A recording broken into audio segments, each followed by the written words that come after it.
तो मूवी का स्टार्ट होता है एक फाउंडेशन को दिखाते हुए जिसने अपनी स्पेसशिप स्पेस में भेजी थी 4 पैरासाइट्स को लेने के लिए। लेकिन उन्हें न्यूज मिलती है कि स्पेस से वापस आते हुए वो स्पेसशिप क्रैश हो गई है और पता नहीं कि उसमें मौजूद पैरासाइट्स बचे हैं या नहीं। वो फौरन से उस जगह पर पुलिस भेजते हैं जो उस जगह की इन्वेस्टिगेशन करने लगते हैं। और जब पुलिस वहां पर पहुंचती है तो हम देखते हैं कि उन 4 पैरासाइट्स में से एक पैरासाइट वहां से भागकर किसी की बॉडी में चला जाता है और उसकी बॉडी को अपना होस्ट बना लेता है और उसे यूज करता है। वो लोग एक जख्मी आदमी को एम्बुलेंस में हॉस्पिटल लेकर जा रहे होते हैं, लेकिन उसी में एक औरत भी होती है जो कि काफी अजीब रिएक्ट कर रही होती है क्योंकि वो पैरासाइट किसी और में नहीं बल्कि इसी औरत में आया था। वो औरत एम्बुलेंस तोड़ते हुए उस मुल्क की तरफ निकलने लगती है जहाँ पर वो फाउंडेशन थी जिसने अपना स्पेसशिप स्पेस में भेजा था। खैर यहाँ पर ये सीन यहीं कट हो जाता है और हम एक लड़के को देखते हैं। उसका नाम एडी होता है। वो काफी अच्छा न्यूज रिपोर्टर होता है। उसकी कंपनी उससे काफी खुश थी और उसकी एक फियांसी भी थी जो कि उसी फाउंडेशन में काम किया करती थी जिसने अपना स्पेसशिप भेजा था। हम देखते हैं कि सुबह होती है और एडी अपने ऑफिस जाता है। उसका बॉस उससे कहता है कि तुम काफी अच्छा काम करते हो और आज जो टास्क मैं तुम्हें देने जा रहा हूँ तुमने उसको भी अच्छे से करना है। दरअसल आज तुमने इंटरव्यू लेना है उसी फाउंडेशन के सीईओ से यानी उसके ऑनर से। तुमने उससे पूछना है कि उसने अपना स्पेसशिप स्पेस में क्यों भेजा और ये सारे पैरासाइट्स का क्या चक्कर है। याद रहे तुम उससे इसके अलावा कोई एक्स्ट्रा बात मत करना क्योंकि वो काफी रिच है और काफी बुरा आदमी भी है। अगर तुमने उसकी पसंद की कोई बात ना की तो वो तुम्हें मरवा भी सकता है। तो एडी अपने बॉस से कहता है कि ठीक है, अब परेशान ना हो, मैं उनसे अच्छे से इंटरव्यू लूंगा और उनसे सिर्फ उनकी इन्वेंशन और डिस्कवरी के बारे में पूछूंगा बस। फिर रात को हम देखते हैं कि एडी अपने घर आ जाता है। उसके सामने उसके फियांसी का लैपटॉप पड़ा होता है जिस पर उसे किसी की मेल आती है और वो उसी फाउंडेशन की तरफ से थी। वो उस फाउंडेशन के किसी मेंबर ने उसे भेजी थी कि ये फाउंडेशन ठीक नहीं है, ये लोगों की जान ले रही है और ये तुम्हें भी यूज करेगी, तुम इसको छोड़ दो। उसमें उनके एक्सपेरिमेंट्स की सारी डिटेल होती है कि वो पैरासाइट्स कौन है, कहाँ से आए और उन पे क्या क्या एक्सपेरिमेंट्स किए जाने वाले हैं। मासूम लोगों को भी इसके लिए यूज किया जाएगा। एडी को जब ये पता चलता है तो वो सोचता है कि मेरे पास अच्छा मौका है। सुबह मेरा उस आदमी के साथ इंटरव्यू है तो मैं उससे सारी बातें पूछूंगा इवन तो मेरे बॉस ने मुझे मना किया है, लेकिन ये खबर काफी रॉकिंग बन सकती है। फिर हम देखते हैं कि वही सीईओ काफी बुरा आदमी होता है। सब लोग उससे काफी डरते थे और यही इस मूवी का विलेन भी है। अब एडी का उससे इंटरव्यू का टाइम हो चुका था तो वो उसके पास आ जाता है और उन लोगों का इंटरव्यू अब स्टार्ट होता है। शुरू में तो एडी उससे ऐसे सवाल करता है कि बताएं आपने स्पेस में क्या क्या डिस्कवरीज की हैं। फाउंडेशन का वो ओनर काफी खुश होकर इन बातों का जवाब दे रहा होता है, लेकिन तभी एडी अपने सवाल चेंज करने लगता है और उससे कहता है कि मैंने सुना है कि आप अपने एक्सपेरिमेंट्स के लिए इंसानों को चुनने वाले हैं, उनकी जान के साथ खेलकर आप अपने एक्सपेरिमेंट्स को सक्सेसफुल बनाने वाले हैं क्या। और जैसे ही वो ओनर ये बात सुनता है तो उसको एडी की बातें काफी बुरी लगने लगती हैं और वो उससे कहता है कि फौरन से अपने इंटरव्यू को बंद करो और चले जाओ यहाँ से। एडी को वहां से निकाल दिया जाता है और फिर एडी सीधा अपने ऑफिस आता है अपने बॉस के पास। उसका बॉस उससे काफी गुस्सा होता है कि मेरे मना करने के बावजूद तुमने उससे टक्कर ली है, अब जो इसका नतीजा होगा, जो इसकी वजह से होने वाला है, उसके लिए तुम खुद तैयार रहना। उसका बॉस उसे गुस्से में जॉब से निकाल देता है और दूसरी तरफ एडी की फियांसी को भी जॉब से निकाल दिया गया था। लेकिन उसकी फियांसी एडी से काफी ज्यादा गुस्से होती है और कहती है कि मैं तुमसे ब्रेकअप कर रही हूँ, तुम्हें सराह कर रही है, तुम्हारी वजह से हम दोनों की जॉब चली गई। उससे सारे लिंक्स खत्म करके उससे दूर हो जाती है। फिर यहाँ पे सीन चेंज होता है और हम देखते हैं कि रात है, बारिश हो रही है और वही औरत हमें दिखाई जाती है जिसकी बॉडी में वो पैरासाइट चला गया था। वो वहाँ पर पड़ी हुई चीजें खाने लगती है, लेकिन तभी उसके पास कुछ बुरे लोग आ जाते हैं। वो लोग उनकी डिफरेंट फॉर्म्स बनाकर एक्सपेरिमेंट कर रहे थे कि ये पैरासाइट किस फॉर्म में ज्यादा ताकतवर रहता है। वो एक शीशे के बॉक्स में खरगोश को रखते हैं और उस येलो पैरासाइट को छोड़ देते हैं ये देखने के लिए कि येलो पैरासाइट इस खरगोश के साथ क्या करता है। उस फाउंडेशन का ऑनर भी वहाँ पर होता है और वहाँ पर उसकी एक वर्कर भी होती है जो कि एक्सपेरिमेंट होते हुए देख रही थी। शुरू में तो लोगों को लगता है कि जैसे रैबिट और पैरासाइट में काफी अच्छी बॉन्डिंग बन गई है और ये दोनों मिक्स होकर ज्यादा पावरफुल हो गए हैं, लेकिन कुछ ही देर में उस रैबिट की मौत हो जाती है, वो मर जाता है और उनका ये एक्सपेरिमेंट नाकाम रहा था। एडी को न्यूज से पता चलता है कि उस फाउंडेशन का ओनर और प्लान्स कर रहा है अपनी एक और स्पेसशिप स्पेस में भेजने के लिए और वो जानता था कि अगर उसने ऐसा किया तो और भी कई जाने जाएंगी जैसे पहले गई हैं। रास्ते में उसे एक औरत मिलती है जो उससे कहती है कि आप मुझे अखबार खरीद लें। एडी उससे अखबार खरीदता है और साथ ही एक स्टोर में आ जाता है। वहाँ पर एक चोर आता है और उस स्टोर को लूटने लगता है, लेकिन एडी चुप करके अपनी चीजें लेता है और वहाँ पे करके वापस आ जाता है। दूसरी तरफ हम उसी फाउंडेशन कंपनी की लैब को देखते हैं जहाँ पे वो ऑनर होता है सी क्लासेस वाली वर्कर के साथ और अब वो जानवर की बजाय किसी इंसान पर उस पैरासाइट के साथ एक्सपेरिमेंट कर रहे होते हैं। लेकिन वो पैरासाइट इंसान की बॉडी के साथ भी नहीं मिल पाता और उसकी जान ले लेता है। उस ग्लासेस वाली लड़की को ये सब देख के काफी बुरा लग रहा होता है। वो फौरन से वहाँ से एडी के पास जाती है और उसे बताती है कि हमारी फाउंडेशन में ये सब हो रहा है। वो उससे मदद मांगती है, लेकिन एडी कहता है कि मैंने अभी प्रोफेशन छोड़ दिया है और मैं अब किसी के साथ टक्कर लेने वाला नहीं। तो वो वर्कर कहती है कि समझने की कोशिश करो, वो ओनर बहुत बुरा आदमी है, वो सबकी जान ले लेगा। वो दरअसल इस दुनिया पे जिंदा रहना चाहता ही नहीं है, क्योंकि वो जानता है कि दुनिया जल्दी खत्म होने वाली है। वो स्पेस पर एक्सपेरिमेंट्स कर रहा है ताकि वो वहाँ रह सके। तभी दोस्त ने वहाँ से 4 पैरासाइट यहाँ पर लाए। वो पैरासाइट कोई और नहीं बल्कि स्पेस के क्रिएचर्स थे जो कि काफी पावरफुल थे। लेकिन जब उन 4 पैरासाइट्स को यहाँ पर लेकर आया गया तो उनमें से एक पैरासाइट तो फौरन ही वहाँ से भाग गया था और अब जो बाकी 3 बचे हैं वो ओनर उन पर एक्सपेरिमेंट्स कर रहा है और मासूम लोगों की जान ले रहा है। वो एडी से कहती है कि प्लीज कुछ करो, तुम तो जानते हो कि कैसे अप्रोच करना है न्यूज रिपोर्टर्स को, तुम इस न्यूज को पब्लिश कर दो ताकि वो ओनर पकड़ा जाए। मुझे नहीं बर्दाश्त होता कि लोग मर रहे हैं। तो एडी कहता है कि ठीक है, मैं सारी बात समझ गया हूँ, तुम परेशान ना हो, मैं जल्दी कुछ करता हूँ। एडी चुपके से उस लैब के अंदर जाता है जहाँ पर वो देखता है कि वाकई इंसानों पर एक्सपेरिमेंट्स हो रहे हैं। वो प्रूफ के तौर पर, एविडेंस के तौर पर उन सब लोगों की पिक्चर्स लेने लगता है तो उसे पता चलता है कि जिस औरत से वो अखबार लिया करता था वो भी वहाँ पर है। एडी को बहुत बुरा लगता है और उस लड़की की जान बचाने के लिए उस कांच को तोड़ने लगता है, यानी उस ग्लास डोर को तोड़ने लगता है। वो लड़की वहाँ से बाहर आ जाती है, लेकिन वो उसी पैरासाइट से जुड़ी हुई थी।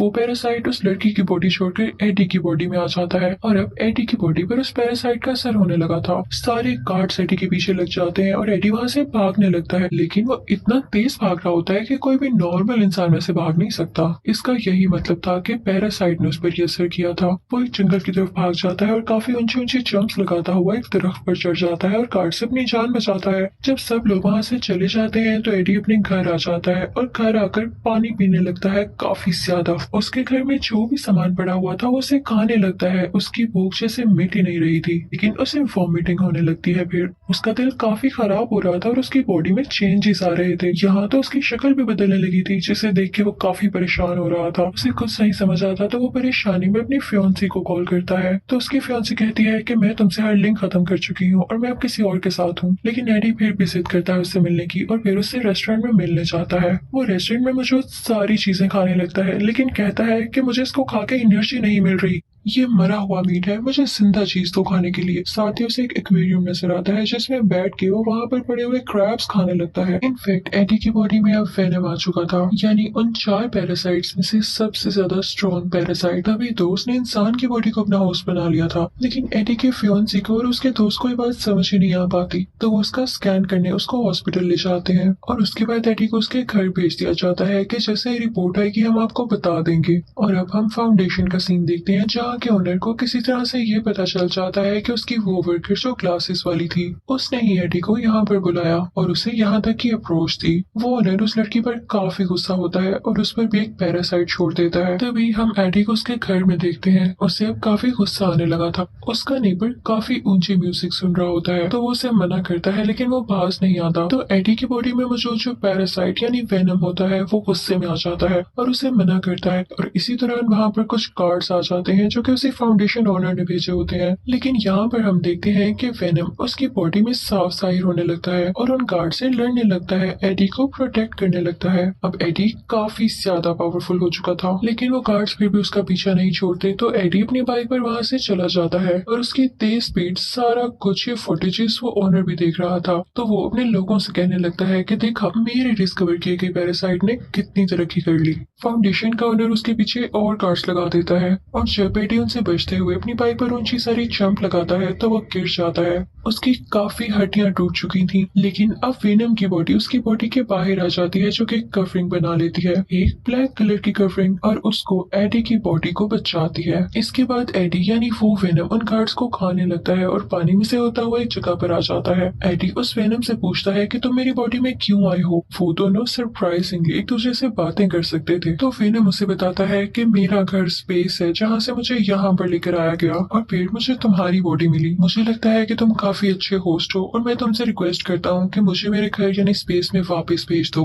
अब एडी के पास वो सारे एविडेंस होते हैं जो उसने पिक्चर्स क्लिक की थी उस फाउंडेशन में कि लोगों के साथ कितना जुल्म हो रहा था। वो अपनी कंपनी जाता है ये बताने के लिए, लेकिन उसका साथी उसे अंदर ही नहीं आने देता। तो वेनम उस एडी से कहता है कि मैं हूं ना, मैं तुम्हें ऊपर पहुंचा देता हूँ। और फिर वो लोग ऊपर जाते हैं और खिड़की तोड़ते हुए अपने बॉस के ऑफिस में आ जाता है। वो साथ एक नोट रखता है और वो एविडेंस रखता है। लेकिन तभी वहां पर उसी ऑनर के गार्ड्स आ जाते हैं जो उस पर अटैक करने लगते हैं, उसे शूट करने लगते हैं। लेकिन वेनम एडी की बॉडी से बाहर आकर उसे दोबारा से प्रोटेक्ट करता है। वो वेनम उन सब गार्ड्स को हरा के उनमें से एक को खाने ही वाला होता है कि तभी उसकी फियोंसी लड़की वहां पर आ जाती है जो कि उससे ब्रेकअप करके गई थी। एडी इंसानी शक्ल में वापस आ जाता है और उससे कहता है कि तुम क्या कर रही हो यहाँ पर। तो वो लड़की उससे कहती है कि तुम जानती हो ना कि तुम्हारा इलाज चल रहा है, तो तुम यहाँ क्या कर रहे हो, तुम फौरन से मेरे साथ हो इससे पहले कि कोई मसला हो जाए। अब वो दोनों हॉस्पिटल आते हैं और उसकी पुरानी फियोंसी का दोस्त उसका दोबारा से स्कैन करता है और फाइनली वो यहाँ पर सक्सेसफुल हो जाते हैं एडी की बॉडी से उस वेनम को निकालने में। एडी काफी ज्यादा लाइट फील कर रहा होता है और खुश होता है और उस वेनम से कहता है कि मैं भी नहीं चाहता था कि तुम मेरी बॉडी में आओ।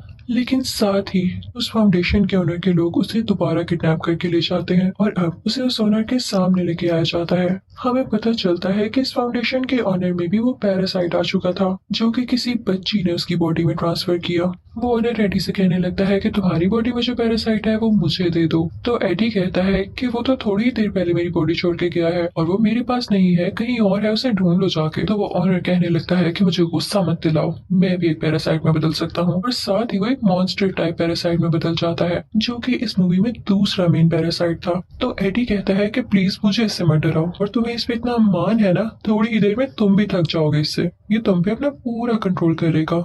तो ऑनर कहता है कि मुझे इससे कोई फर्क नहीं पड़ता। जब एडी उसकी किसी बात का जवाब नहीं देता तो वो अपने गार्ड से कहता है कि इसको यहाँ से धक्के दे के बाहर निकाल दो और इसे मार डालो। लेकिन तभी हम देखते हैं कि वहाँ पर एडी की फियोंसी की बॉडी में वेनम दोबारा से यहाँ आ जाता है। वेनम उन गार्ड से एडी की जान बचा लेता है और फिर दोबारा से एडी की बॉडी में आ जाता है। यहाँ एडी और उसकी फियोंसी में भी दोस्ती हो जाती है। तो वो वेनम एडी से कहता है कि देखो, वो ओनर सब एक्सपेरिमेंट्स कर चुका है और अब वो स्पेस में आना चाहता है क्योंकि उसका ये प्लान है कि वो स्पेस से और ज्यादा पैरासाइट्स लाए। लेकिन एक बात याद रखना, अगर वो सारे पैरासाइट्स यहाँ पर आ गए तो वो दुनिया को तबाह कर जाएंगे और लोगों को खा जाएंगे। अब ओनर अपने फाउंडेशन में दूसरा स्पेसशिप लॉन्च करने की बातें करने लगता है। सारे वर्कर्स उसे समझाने लगते हैं कि वहां जाना अभी किसी खतरे से खाली नहीं हो सकता क्योंकि सारे पैरासाइट आपके खिलाफ हो चुके हैं और तो लोग भी आपका साथ नहीं दे रहे। तो ये बात सुनकर वो वहाँ पर मौजूद सारे वर्कर्स को मार देता है और खुद ही वो स्पेसशिप लॉन्च करने लगता है। लेकिन तभी वहाँ पर वेनम भी आ जाता है और उन दोनों में काफी ज्यादा लड़ाई होती है क्योंकि वेनम नहीं चाहता था कि ये ओनर उसके दुनिया पर जाकर कब्जा करे और उसके साथ ही पैरासाइट्स को यहाँ पर लाए। और यहाँ पे हम देखते हैं कि वो ओनर काफी ज्यादा स्ट्रॉन्ग हो जाता है और वेनम यानी एडी को वहाँ से मारकर स्पेसशिप के अंदर चला जाता है। लेकिन वेनम मर कैसे सकता था, वो एडी की बॉडी में दोबारा आता है और उसे स्पेसशिप की तरफ जंप करता है। जिस चीज से उस ओनर ने एडी पर अटैक किया था वो उसी वेपन से उसे स्पेसशिप को डैमेज कर देता है जिससे उसका सारा फ्यूल नीचे गिरने लगता है और वो स्पेसशिप ब्लास्ट कर जाती है। तो यहाँ पर हम देखते हैं कि वो ओनर मर चुका होता है और वेनम ने भी अपनी जान कुर्बान कर दी थी एडी को बचाने के लिए और एडी गिर जाता है अब पानी में। अगले दिन हम देखते हैं कि एडी और उसकी पुरानी फियोंसी बैठ के बातें कर रहे होते हैं कि तभी उस फियोंसी को एडी की बॉडी से वेनम की आवाज आती है। तो वो कहती है कि एडी, वेनम अभी भी जिंदा है। तो एडी उसे कहता है कि नहीं नहीं, वो तो किसी और की आवाज थी। तो यहाँ हमें ये पता चल पाता है कि वेनम साहेब अभी भी जिंदा थे। उसके बाद एडी वहाँ से उठ जाता है और फिर चुपके से वेनम से बातें करने लगता है। कहता है कि देखो, अब तुम मेरी दुनिया में रह तो रहे हो लेकिन किसी को ये पता ना चले कि तुम वाकई यहाँ रहते हो और कुछ रूल्स हैं जो कि तुम्हें फॉलो करना होंगे, जैसा कि तुम इंसानों को नहीं खाओगे, सिर्फ बुरे इंसानों को खाया करोगे, वो भी कभी कभी, करो प्रॉमिस। तो वेनम कहता है कि एडी, बुरे लोग कौन से होते हैं बताओ मुझे। तो एडी कहता है कि ऐसे लोग जो दूसरे लोगों का दिल दुखाते हैं और उनके साथ बुरा करते हैं। तभी वहाँ से वो लोग एक स्टोर में जाते हैं और देखते हैं कि स्टोर को एक और आदमी लूटने आया है और ये देख के वेनम एक्टिवेट हो जाता है और उस रोबर को यानी उस चोर को खा लेता है, जैसे कि एडी ने कहा था कि तुम सिर्फ बुरे लोगों को खा सकते हो। उसके बाद हम देखते हैं कि सब कुछ नॉर्मल हो जाता है और एडी फिर से अपनी पुरानी जॉब पर आ चुका था यानी न्यूज रिपोर्टर बन गया था और अब वो एक बहुत बड़े सीरियल किलर का इंटरव्यू ले रहा था। और इसी के साथ ये मूवी यहीं पर एंड हो जाती है। Thank you for watching, good bye.